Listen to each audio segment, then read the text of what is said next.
ধার্মিক তারা অবশ্য বিশ্বাস করে, যারা বিশ্বাস করে না তারা নেগেটিভ এনার্জি অথবা পজিটিভ এনার্জি এগুলো তারা বিশ্বাস করে, অথচ তারা জিন বা ফেরেশতা এগুলো আপনার বিশ্বাস করে না। তো আপনাদেরকে আমি নেগেটিভ এনার্জি যে আমাদের সব সময় আশেপাশে থাকে, আমাদের ঘরে থাকে, এই নেগেটিভ এনার্জিগুলো থাকার কারণে কি হয়, ঘরের ভিতরে একের পর এক মানুষজন অসুস্থ হইতে থাকে, তারপরে কারো সাথে কারো সুসম্পর্ক থাকে না, তারপর হচ্ছে যে আপনার আহ, আয় উন্নতি বিভিন্ন কাজের বাধা তারা তৈরি করে ইত্যাদি বিভিন্ন রকমের এই সমস্যাগুলো কিন্তু হয়ে থাকে এই নেগেটিভ এনার্জির কারণে।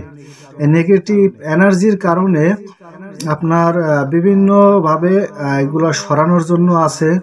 যেমন আমাদের যদি আমরা কোরআন তেলাওয়াত করি, সূরা বাকারা বিশেষ করে তেলাওয়াত করা হয় ঘরের ভিতরে, তারপরে আয়াতুল কুরসি পড়া হয়, তারপরে হচ্ছে যে যদি সূরা বাকারা তেলাওয়াত যদি ছেড়ে দেওয়া হয় সেক্ষেত্রেও অনেক ভালো ফায়দা পাওয়া যায়। তবে আজকে আমি আপনাদেরকে নেগেটিভ এনার্জিগুলো ঘর থেকে সরাইয়া দেওয়ার জন্য, ঘরের আশপাশ থেকে এগুলো দূরে সরাই দেওয়ার জন্য বেশ কিছু পদ্ধতি অবলম্বন করা যায়। তো এই পদ্ধতিগুলোর মধ্যে আমি আজকে আপনাদেরকে খুব সহজ একটা পদ্ধতি আমি আপনাদেরকে শিখাই দিব, যে পদ্ধতিটা আপনারা অবলম্বন করে আপনারা এটা রাইখা দিতে পারবেন এবং প্রতিদিন এইভাবে আপনারা এটা স্প্রে করার কারণে এই নেগেটিভ এনার্জিগুলো তারা দূরে সরে যাবে। কারণ তারা এইগুলো সহ্য করতে পারে না, তারা এইগুলার গন্ধ এগুলো তাদের সহ্য হয় না এবং তাদের জন্য কষ্টকর। তো কিভাবে আপনারা এটা বানাবেন সেটা আসলে মূলত আমি আপনাদেরকে এখন দেখাবো। আপনারা এটা মনোযোগ সহকারে দেখেন আমি এটা কিভাবে বানাই। তো ইনশাআল্লাহ আগামীতেও আমি চেষ্টা করব আরো কিছু নতুন নতুন নিয়মে এই নেগেটিভ এনার্জিগুলো সরানোর জন্য, বিশেষ করে যাদের রাত্রে সহবাস করে যে সমস্ত জিন এসে তারপরে রাতে এসে আক্রমণ করে, বোবায় ধরে, তো এই সমস্ত রোগীদের রুমের ভিতরেও যদি স্প্রে করে দেওয়া যায় সেক্ষেত্রেও কিন্তু ভালো একটা ফায়দা পাওয়া যায়। নেগেটিভ যে এনার্জিগুলো রয়েছে এটার ভিতরে তিনটা শ্রেণী রয়েছে, তিনটা ভাগে বিভক্ত আছে। একটা হচ্ছে কালো, যেটা সচরাচর সব সময় থাকে, আর একটা সবুজ, এটা একটু পাওয়ারফুল বেশি, আর লাল কালারের আর একটা থাকে, সেটা হচ্ছে যে সব থেকে বেশি পাওয়ারফুল, তবে ওইটা কম পাওয়া যায়, কালোটাই বেশি পাওয়া যায়। যাই হোক, এখন আমি আপনাদেরকে কিভাবে তৈরি করবেন এটা আমি আপনাদেরকে দেখাইতেছি।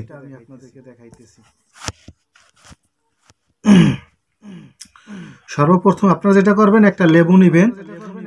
লেবু নেওয়ার পর আপনার লেবুটা কেটে নিয়ে এরকম একটা বোতলের ভিতরে পানি নেবেন, যে কোনো পানি নিতে পারেন, সমস্যা নাই, তবে বৃষ্টির পানি হলে সেটা ভালো হয়। এই পানির ভিতরে আপনার এই লেবুর রস পানির ভিতরে দিয়ে দিবেন।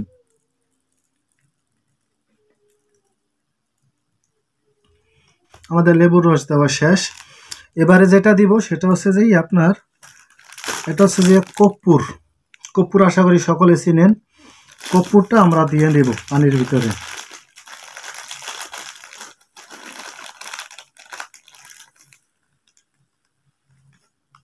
কর্পূরটা গুঁড়ো করে নিতে আসি, তারপরে আবার ফিরে আসতেছি। তো কর্পূরটা আমাদের গুঁড়ো হয়ে গেছে, এখন কর্পূরটা আমরা পানির ভিতরে এখন মিশাইয়া দিব।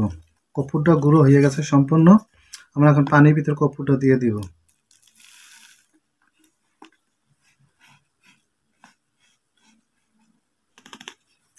কর্পূরটা আমাদের দেওয়া হয়ে গেছে।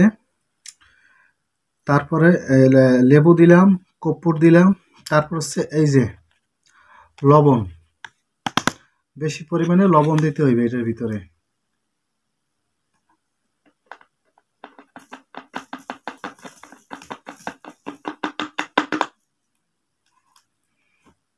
যে পরিমাণে লবণ দিছি আর দেওয়ার প্রয়োজন নাই। তিনটা পদার্থ জিনিস আমরা মিক্স করলাম। এরপরে যেটা আছে সেটা হলো যে ফিটকারি। এই ফিটকারিটা আমরা এখন গুঁড়ো করে তারপর আমরা ফিটকারি কিছু এটার ভিতরে দিয়ে দিব। ফিটকারিটা গুঁড়ো করতেছি। ফিটকারিটাও আমাদের গুঁড়ো হয়ে গেছে। এখন আমরা এই ফিটকারিটাও এটার ভিতরে এখন দিয়ে দিব।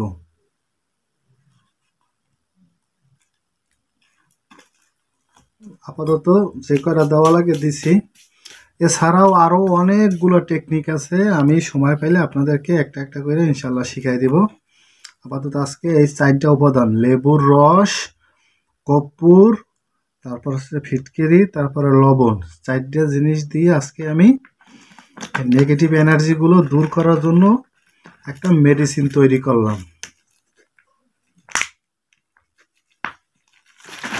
ভালোভাবে ঝাঁকাই নিতেছি।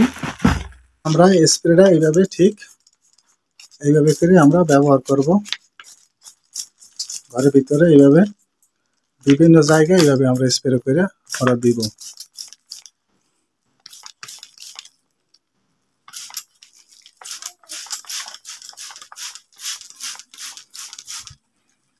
এইভাবে বিভিন্ন জায়গায় যদি আমরা স্প্রে করে দেই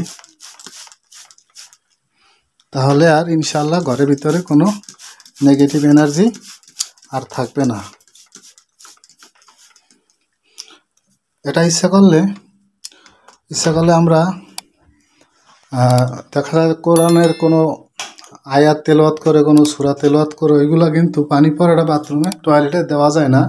তো সেক্ষেত্রে আমরা কিন্তু এটা টয়লেটেও কিন্তু এইটা দিতে পারবো, কারণ এখানে আমরা কোনো কোরআন তেলাওয়াত করি নেই, কোনো আয়াত পড়ি নেই, কোনো হাদিস থেকে দোয়া পড়ি নেই। সেক্ষেত্রে আমরা কিন্তু ইচ্ছা করলে এই পানিটা তৈরি করে আমরা টয়লেটও ব্যবহার করতে পারবো। আশা করি আপনারা বুঝতে পারছেন।